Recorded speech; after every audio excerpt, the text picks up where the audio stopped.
Il-Gvern se jibda diskussjonijiet ma' erba' kumpaniji privati li kienu identifikati biex jiżviluppaw artijiet tal-Gvern fl-aħjar interess tal-pajjiż. Fil-fatt il-Kumitat ta' Ġudikazzjoni li huwa magħmul minn nies esperti ara fil-applikanti magħżula biex jibdew in-negozjati mal-Gvern ħalli jkun maqbul il-kuntratt temporanju ta' ċens ta' 45 sena. Dettalji dwar dan ingħataw mis-Segretarju Parlamentari responsabbli mill-ippjanar u s-simplifikazzjoni ta' proċessi amministrattivi Michael Falzon waqt konferenza tal-aħbarijiet. Falzon spjega kif f'Ottubru 2013 kienu identifikati erba' artijiet li tħallew għal bosta snin fi stat mitluq ħafna.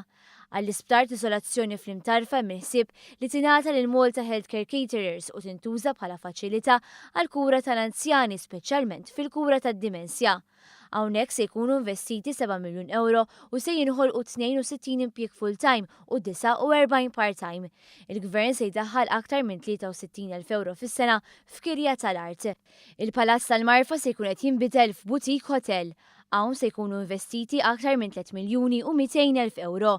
F'dan il-post se jaħdmu 20 persuna full-time u 10 part-time u l-Gvern se jdaħħal 60,000 euro fis-sena f'kirja. Il-Palazz ta' Strickland se jkun qed jiġi restawrat u jsir proġett ta' agriturizmu. Falzon spjega li dan il-proġett se jkun konformi mal-politika rurali tal-MEPA. Dan b'investiment ta' aktar minn 2 miljuni u 600,000 euro u 80 impjieg full-time u 22 part-time. Il-Gvern se jdaħħal 50,000 euro fis-sena bil-kirja tal-art.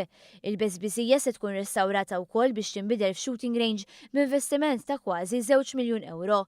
Dan l-investiment fuq din l-art se jiġġenera aktar minn 30 impjieg u minn fuq din l-art il-Gvern se jieħu 20,000 euro fis-sena. Is-Segretarju Parlamentari spjega x'ħajsir wara dawn id-diskussjonijiet. Jekk nikkonkludu ma' dawn li ġew rakkomandati mbagħad il-pass ta' wara jkun li immorru b'riżoluzzjoni u bil-kuntratti nifsu kif il-negozjat immorru l-Parlament għall-approvazzjoni tal-Parlament. Jekk ma naslux ma' dawn m'hemm xejn li jżomm lid-Dipartiment li jiddiskuti oħrajn li jagħmlu l-proposta tagħhom. Huwa sostna kif din l-inizjattiva hija waħda mill-miżuri li l-Gvern ħabbar fil-budget għal din is-sena. Diġà daħlet fis-seħħ il-weda li l-garaxxijiet tal-Gvern jinbijaw u aktar tard fis-sena hemm il-ħsieb li titnieda shopping scheme għal ħwienet tal-Belt Valletta.